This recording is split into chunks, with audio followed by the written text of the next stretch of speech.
दोस्तों, अब तक की सीरीज का 9th क्लास का फर्स्ट चैप्टर नहीं सेकंड चैप्टर जो स्टार्ट है तो खत्म होने वाला है। हम कल से डे बाय डे अलग अलग चैप्टर क्लास लेकर आएंगे, जिसमें हम कुछ डेज डिवाइड करेंगे। जिस डेज के बेस में हम आपको देखेंगे नई नई क्लासेस हर हर चैप्टर की, 11th की, 12th की, 9th की, 10th की। इनका हम डे बांट देंगे ताकि आपके लिए हर वीडियो मिल सके। सो हम अपनी वीडियो पे आते हैं। हमारा वीडियो टॉपिक था क्या हमारे आसपास के पदार्थ शुद्ध है। तो शुद्ध में हम देखो, हमने पदार्थ में अवस्था पढ़ ली, द्रव्येश पढ़ लिए, और इसके अलावा हमने कोलॉइड वेल पढ़ लिया। कोलॉइड वेल कहते हैं छोटे छोटे पार्टिकल जो किसी लाइट की प्रेजेंस में क्या होते हैं, अपने आप को जिस शो करते हैं, यानी कि स्मॉल पार्टिकल जो बहुत कोलॉइड सॉल्यूशन में बहुत जल्दी मूवमेंट का दिखाई देते हैं। ठीक है, और ये कहाँ ज्यादा होता है, जहाँ पे सॉल्यूशन में क्या होता है, जहाँ पे कोलॉइड का सॉल्यूशन है कहाँ ज्यादा बनेगा, जहाँ पे लाइट की पहुंच ज्यादा है, जहाँ सॉल्यूशन में ज्यादा पार्टिकल घुले हुए हैं वहां पे लाइट पहुंच जाती है, क्योंकि डेंस मीडियम में लाइट पहुंचने पर लाइट फैल नहीं पाती। तो इसलिए वहाँ कोलॉइड बन नहीं पाता। रीजन ये होता है। ठीक है भाई,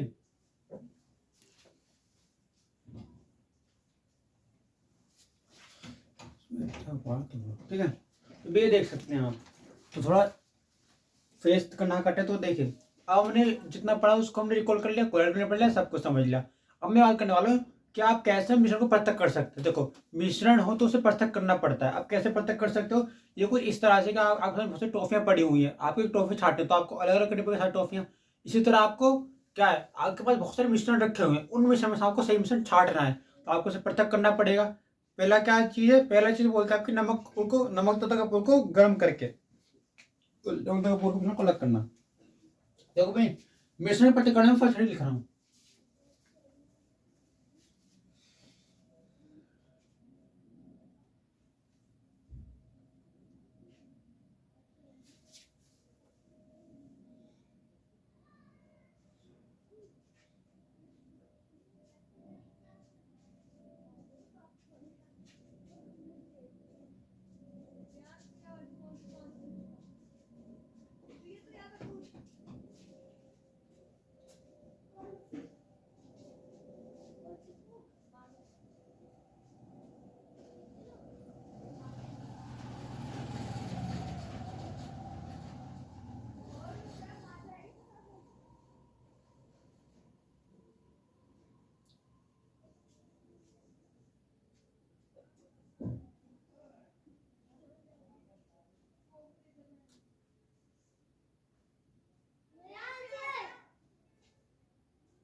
फर्स्ट हेडिंग क्या है हमारी, फर्स्ट हेडिंग है नमक तथा कपूर को अलग करना। नमक और कपूर कैसे अलग कर सकते हैं ये समझते हैं पहले।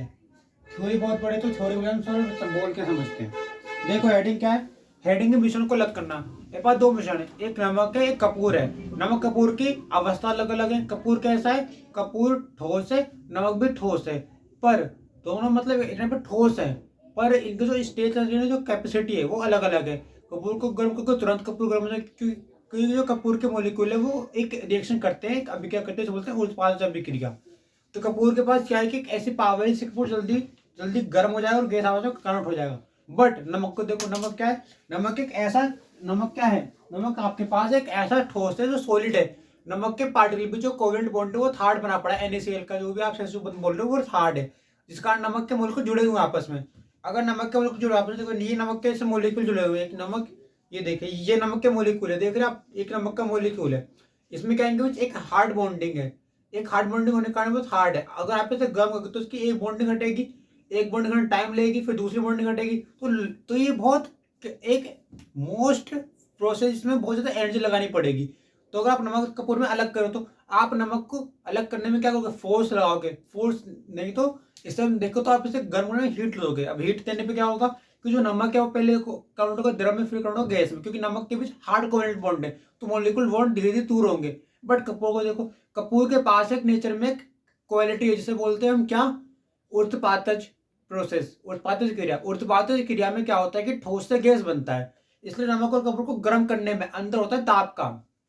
यानी नमक कपूर को गर्म करने में ताप के अंतर द्वारा हम ये बोल सकते हैं, जब नमक और कपूर गर्म करते हो तो जो कपूर होता है वो कपूर कम ताप पे गर्म हो सकता है, क्योंकि कपूर के पास ठोस से गैस में होने का गुण है। ये बहुत इंपॉर्टेंट प्रॉपर्टी जो कपूर की विशेषता है। परंतु नमक की विशेषता ये नहीं है। नमक जो होता है वो अपने हार्ड फॉर्म में बनाए रखने के लिए फेमस है, इसलिए हम नमक को हार्ड बोलते हैं। नमक को तोड़ने के लिए आपको प्रत्येक क्रिस्टल के बॉन्ड को तोड़ना पड़ता है और उस बॉन्ड को तोड़ना को एनर्जी लगानी पड़ती है, यानी कि जो कम एनर्जी देने पे जल्दी टूट जा रहा है, यानी कपूर है। कपूर क्या हो रही है भी, जो कपूर है वो क्या है, कपूर को कम एनर्जी दो, कपूर कम एनर्जी देने पर, कपूर कम एनर्जी मिलने पर टूट जाएगी, क्योंकि कपूर के पास प्रॉपर्टी है क्या, गैस में कन्वर्ट होने की। अगर कपूर के पास प्रॉपर्टी गैस में कन्वर्ट होने की बहुत अच्छी तरह से, तो कपूर जल्दी टूट जाएगी, क्योंकि गर्म करने के साथ दो विलयन को अलग करने में, दो मिश्रण को अलग करने में डिपेंड करता है कौन अधिक ताप वाला है। अधिक ताप वाला जो पदार्थ होता है वो क्या होता है, ज्यादा समय लेता है, क्योंकि ज्यादा हीट ज्यादा टाइम देना पड़ेगा, कम हीट कम टाइम देना पड़ेगा। जो जल्दी हीट हो जाएगा उसको, अगर हीट जल्दी होगी तो क्या होगा, प्रोसेस कैसा हो जाएगा, प्रोसेस में क्या हो जाएगा, प्रोसेस में वर्क कम करना पड़ेगा, कम प्रोसेस में जल्दी काम हो जाएगा। बट इसे ज्यादा एनर्जी देकर गर्म करना पड़ रहा है तो ज्यादा वर्क करना पड़ेगा और उसमें भी धीरे धीरे काम होगा। तो एक होगा कि प्रोसेस में वर्क ज्यादा करना पड़ रहा है, ठीक है, बट धीरे धीरे प्रोसेस हो रहा है। बट एक क्या है कि तुरंत गर्म किया और फेज चेंज हो जाती है, ठीक है। तो फेज चेंज भी डिपेंड करता है किस टेम्परेचर पे किसी को गर्म कर रहे हो, ठीक है। अब बात करते हैं दूध से मलाई, दूध से क्रीम को अलग करना। दूध में क्रीम, देखिए क्रीम नहीं, सीधे हाथ में मलाई। अब दूध से मलाई अलग कैसे करते हो, दूध है, दूध को छान लिया, दूध को गर्म कर लिया। अब दूध से छाछ और पनीर बनाने की हिस्से से पहले हम क्या करते हैं, दूध को रखते हैं कढ़ाई, दूध की कढ़ाई ले ली। अब उस कढ़ाई को रख दिया गैस पे और गैस पे उसे गर्म करने लगे। गर्म करने से क्या होगा कि दूध में क्या है कि दूध की भाप है, भाप ऊपर जाएगी, क्योंकि जो दूध की भाप है, जिसका जो भाप ज्यादा बन चुकी है वो भाप अंदर नहीं रह पाएगी, हीट उसे कहां भी ऊपर तरफ भेजेगी। अगर दूध की भाप हीट अगर ऊपर जाएगी तो प्रेशर अपर फोर्स का काम करेगा। अगर प्रेशर अपर काम करेगा तो दूध की जो मलाई वाला पार्ट है वो क्या होगा, वो दूध के ऊपर, दूध का मलाई वाला पार्ट ऊपर की तरफ जाएगी, तो क्रीम, दूध की क्रीम बनेगी, जिससे टेस्ट बनेगा।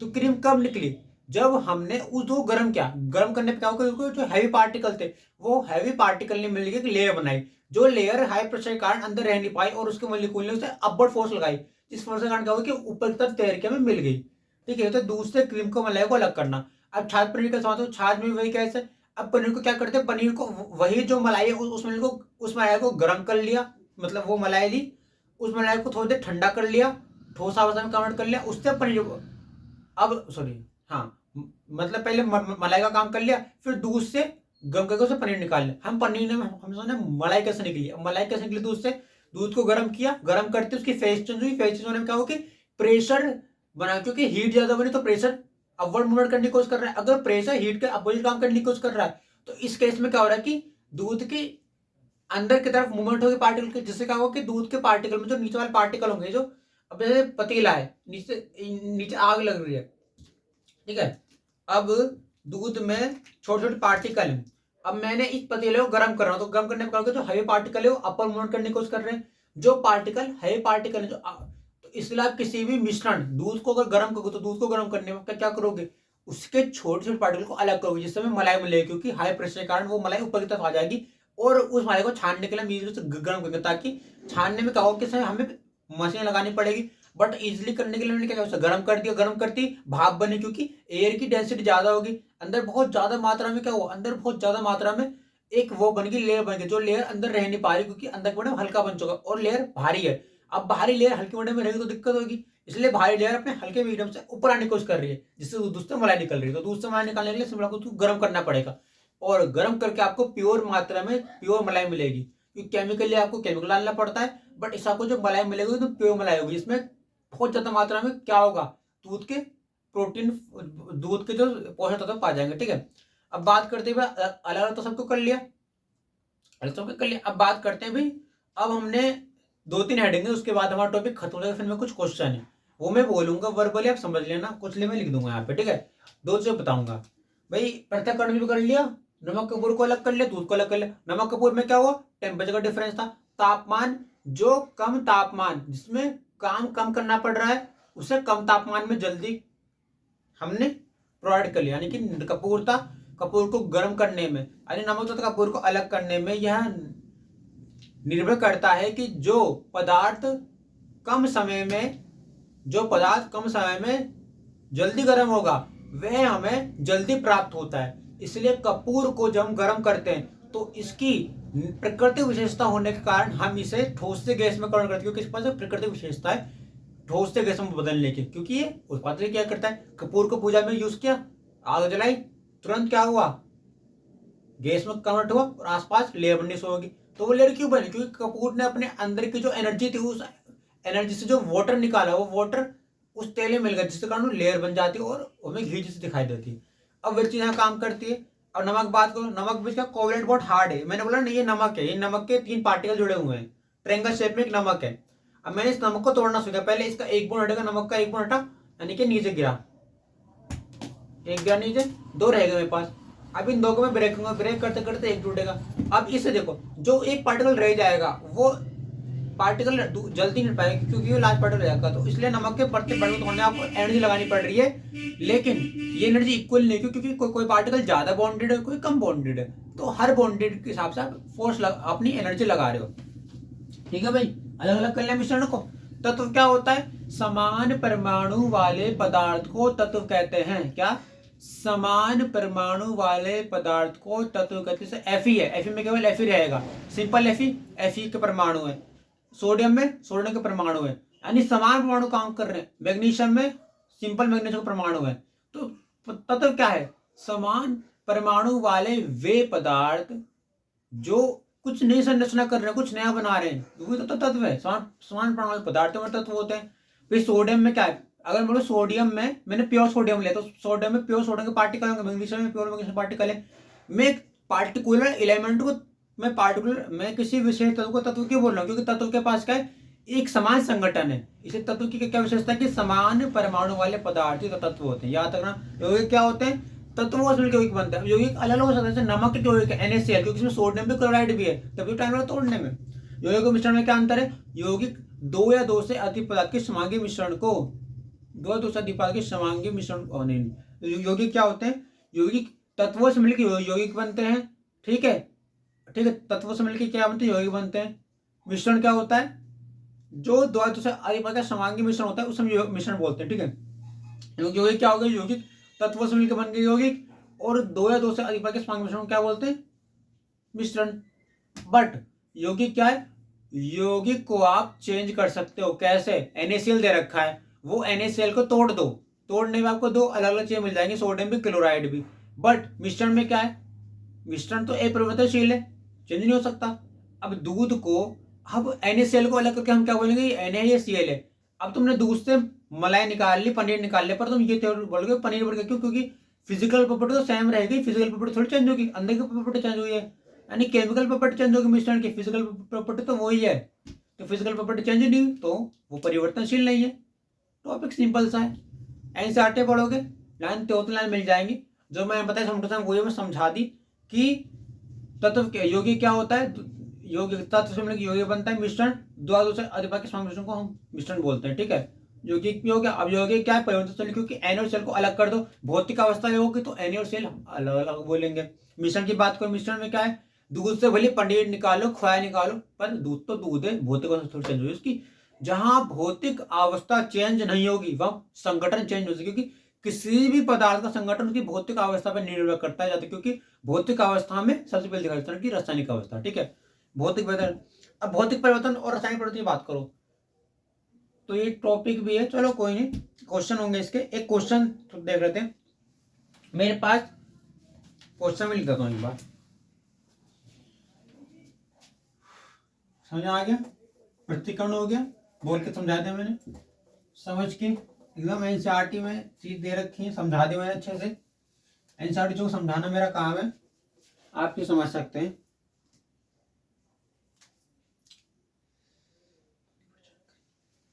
प्रश्न पहला प्रश्न देखिए, 2 बच्चों, पहला प्रश्न देखिए,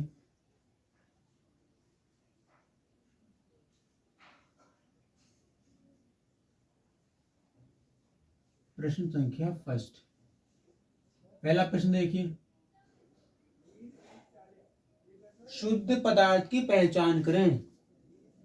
क्या प्रश्न है भाई, शुद्ध पदार्थ की पहचान, शुद्ध पदार्थ की पहचान। भाई शुद्ध पदार्थ होता क्या है, शुद्ध पदार्थ, टॉपिक का नाम उछल के आ गया। शुद्ध पदार्थ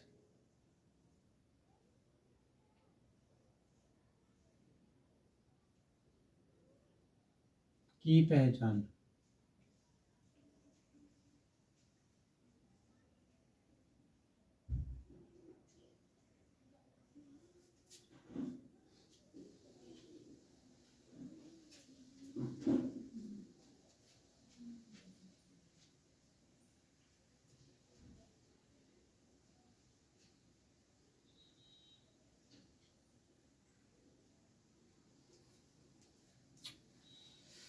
जी मगर शुद्ध पदार्थ की पहचान। पहचान कैसे करनी है? शुद्ध पदार्थ में क्या दे रखा है? जैसे बर्फ है, बर्फ सोचो बर्फ क्या है? क्या बर्फ हमारा शुद्ध पदार्थ हो सकती है? विचार करें। और क्या देखा है? दूध, लोहा, दूध है,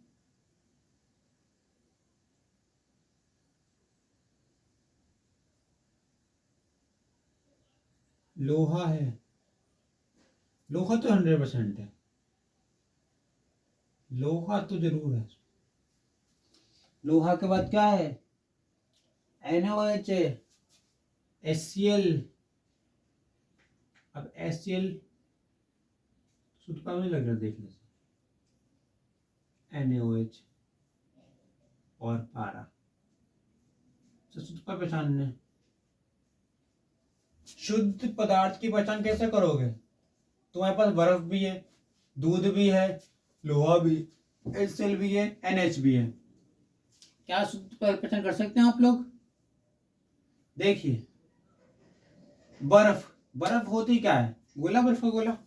देखिए बर्फ का गोला होता कैसा है? बर्फ का गोला किसका बना होता है? देखो बर्फ का गोला जो होता है ना, मेनली तुम इसे ये बोल सकते हो कि जो गोला होता है ना, ये जो बर्फ का बना होता है। अब ये देखिए बर्फ का गोला अगर हम देखो तो इस तरह से शुद्ध हो सकता है कि नहीं हो सकता? देखो बर्फ का गोला शुद्ध पदार्थ है कि नहीं?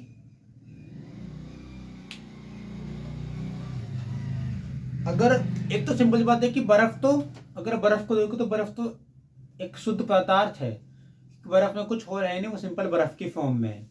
ऊपर से अगर गोला, अगर बर्फ को यूज करता है कोई व्यक्ति, बर्फ को कुछ बना रहा है, तो डिपेंड करता है कि अगर बर्फ शुद्ध पदार्थ है तो किस फॉर्म में। अगर बर्फ हमें प्योर फॉर्म में मिल रही है, अगर तुम बर्फ का गोला खा रहे हो तो वो क्या है? वो शुद्ध है, क्योंकि उस बर्फ के गोले में बर्फ भी सेम मिक्सचर में और फ्लेवर भी सेम है। बट अगर उस बर्फ में कुछ हो मिला, अगर वो बर्फ को हम किसी और तरीके से यूज करें तो शुद्ध, मतलब शुद्ध पदार्थ डिपेंड करता है तुम कैसे यूज कर रहे हो। अगर बर्फ का तुमने गोला खाया तो उस बर्फ के गोले में बर्फ के सारे अणु समान है, और जो फ्लेवर है वो भी फ्लेवर, बट फ्लेवर का डिफरेंट होने के कारण भी हम इसे चेंज बोल सकते हैं। तो डिपेंड करता है तुम किस तरह से बर्फ को यूज कर रहे हो। अगर तुम बर्फ को फ्रिज से लेकर खा रहे हो तो वो शुद्ध पदार्थ आता है, क्योंकि जो फ्रिज की बर्फ है उसमें एक प्रकार का संगठन है, उसमें सारी बर्फ समान प्रकार की है, तो सबका रोल समान है। तो अगर मैं बोलूँ बर्फ शुद्ध पदार्थ बर्फ वो होगी जो कि फ्रिज से ही जाएगी। फ्रिज की बर्फ में क्या होता है कि सिंपली एक संगठन बनता है रियल टाइप का, तो शुद्ध पदार्थ हमारा बर्फ है, वो फ्रिज की बर्फ। और की बात नहीं कर सकते इसमें, क्योंकि उसमें सिंपली एक संगठन है, समान संगठन। दूसरा क्या बोल रहा है? दूध, दूध का शुद्ध पदार्थ है। देखो दूध डिपेंड करता है कि अणु कैसे मिलाए गए हैं। अगर दूध में ज्यादा चीनी तो दूध की व्यवस्था बिगड़ेगी, अगर दूध के अणु अव्यवस्थित तो दूध शुद्ध पदार्थ कैसे बन जाएगा? दूध की तो व्यवस्था बदलेगी, क्योंकि शुद्ध पदार्थ में सारे अणु समान मात्रा में होते हैं। अगर दूध में सारे अणु समान मात्रा में तो शुद्ध पदार्थ है, वरना अशुद्ध पदार्थ है। डिपेंड करता है तुम क्या से दूध यूज कर रहे हो। क्या तुम्हारे दूध में सारे अणु शुद्ध मात्रा में, क्या तुमने चीनी यूज करी शुद्ध मात्रा में, तो उससे डिपेंड करता है। लोहा, लोहा लोहा तो है, क्योंकि लोहा में मतलब ये लोहा Fe है। Fe में क्या है? समय पर Fe तो 100% शुद्ध पदार्थ है। HCl और NaOH में इसमें संगठन अलग अलग हो गया, तो मैं तो शुद्ध पदार्थ पारा हो गया।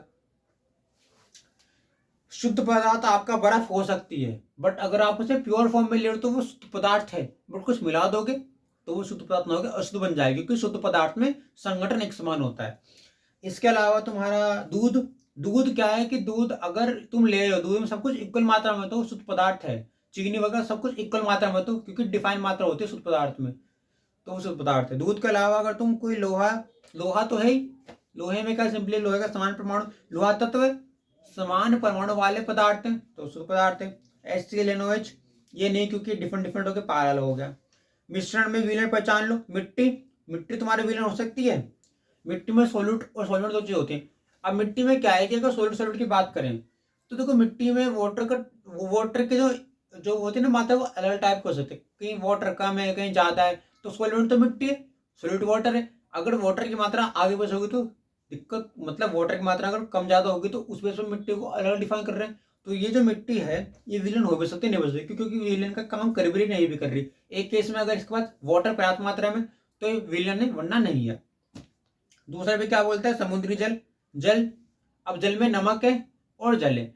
अगर जल में नमक कुछ ज्यादा हो गया, नमक अगर समुद्र का पानी कुछ ज्यादा खारा लग रहा है पीने में, तो कभी भी विलयन नहीं है। क्यों? क्योंकि भाई जो चीजें मिलाई गई है, नमक तो अनिकल मात्रा में होगा, तो तो विलयन कैसे बन गया?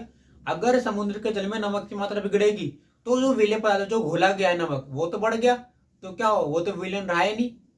विलय की मात्रा बढ़ गई, विलय का इफेक्ट कम हो गया, तो विलयन तो बन नहीं सकता। और क्या भाई, वायु, वायु में सारी कैसे इक्वल मात्रा में फैली हुई है, और वायुमंडल भी है, तो ये एकदम विलयन है। क्योंकि वायु में हमारे हमारे पास गैसें भी हैं, पानी भी इक्वल, सब कुछ मतलब नेचर ने सब कुछ में इक्वल दे रखा है। तो वायु में हमारी क्या है, विलयन हो सकती है। कोयला, कोयला विलयन कैसे हो जाएगा? कोयला, चलो कोयला के डिस्कस बाद में, कोयला का तो डाउट है, पर जो मैं क्लियर है उस पर फोकस कर ले पहले। विलयन क्या, मिट्टी है। मिट्टी डिपेंड करता है वाटर कितना मिल रहा है उसे। अगर वाटर की मात्रा इक्वल अनइक्वल होगी तो वाटर तो सोल्यूट है, सोल्यूट मिल के तो सोल्यूशन कैसे बनेगा? समुद्री जल, ज्यादा नमक है तो पानी पीने में खा रहा है, बेकार लग रहा है, पीने में यूज ही नहीं हो पा रहा। और भाई वायु, वायु में सब अच्छे से मात्रा में फैला हुआ है, गैस भी है, पानी भी है, नेचर ने सब कुछ हमें इक्वल मात्रा में दे रखा है, तो विलयन बन ही सकता है कोयला।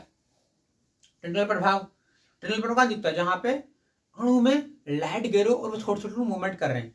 अब नमक का घोल देखो, नमक का घोल अगर तुम यूज करोगे तो डिपेंड करता है नमक तुम कितना डाला है। अगर तुमने नमक कितना डाल दिया कि नमक पानी के अंदर बैठ गया, मूव नहीं करो, तो वो टनल प्रभाव कैसे काम कर रहा है? टनल प्रभाव तो मूवमेंट करने को काम करता है अणुओं को। अब अणु मूवमेंट नहीं, तो टनल प्रभाव कहाँ से काम करता है? टनल प्रभाव छोटे अणु में काम करता है, और छोटे अणु नीचे बैठ नहीं सकते। अगर नमक के अणु मिले नहीं होंगे तो क्या होगा? नमक के अणु बिखर जाएंगे, तो फैल जाएंगे, तो टनल प्रभाव बन नहीं सकता। तो नमक के घोल का टनल प्रभाव डिपेंड करता है कि नमक का घोल किस फॉर्म में यूज कर रहे हैं। अगर नमक के घोल में नमक इक्वल मात्रा में मिल गया तो टनल प्रभाव है, क्योंकि इसमें अणु घूमेंगे लाइट के वजह से। दूध, दूध डिपेंड करता है टनल प्रभाव। अब दूध, दूध में होता है क्योंकि दूध बहुत हार्ड सोल्यूशन है। मैंने क्या बोला, जहां पर डेंसिटी बढ़ेगी वहां लाइट नहीं अच्छे जा पाती। तो अगर तुम किसी दूध से भरे पात्र में लाइट गए हो तो लाइट में पार्टिकल दिखाई देते, क्योंकि दूध हाई सोल्यूशन है। दूध में बहुत ज्यादा मात्रा में दूध है, विलायक है, विलय मिल नहीं पा रहा, चीनी अच्छे से मिल गई, तो विलय विलायक का एक कंपोजिशन इक्वल मात्रा में तो है, पर विलय गायब हो गया, तो टनल प्रभाव वहां शो नहीं होता। कई चीजें बताएगी इस क्वेश्चन में। शुद्ध पदार्थ क्या होता है, इसमें अणु की अवस्था समान हो, मिश्रण, वायु विलयन वगैरह बता दिया। और कल से आप लोगों की 11th क्लास मोल कंसेप्ट स्टार्ट होने वाला है। मोल कंसेप्ट में मैं बताऊंगा मोल कंसेप्ट होता क्या है, क्योंकि मोल कंसेप्ट भी स्टार्ट करना पड़ेगा, क्योंकि मोल कंसेप्ट इंटरेस्टिंग टॉपिक है। मोल कंसेप्ट पढ़ेंगे, 12th टॉपिक पढ़ाऊंगा, बायो भी इस चैनल पे आएगी, बायो की वीडियो में खास बनाऊंगा चैनल पे, ठीक है। सो अपना प्यार बनाने के लिए आप लोगों का धन्यवाद। सपोर्ट करें और ऐसी वीडियो में बने रहें कुछ नया सीखने के लिए। जरूर इस वीडियो को देखें और लोगों तक शेयर करें, ताकि लोग भी कुछ नया सीख सकें।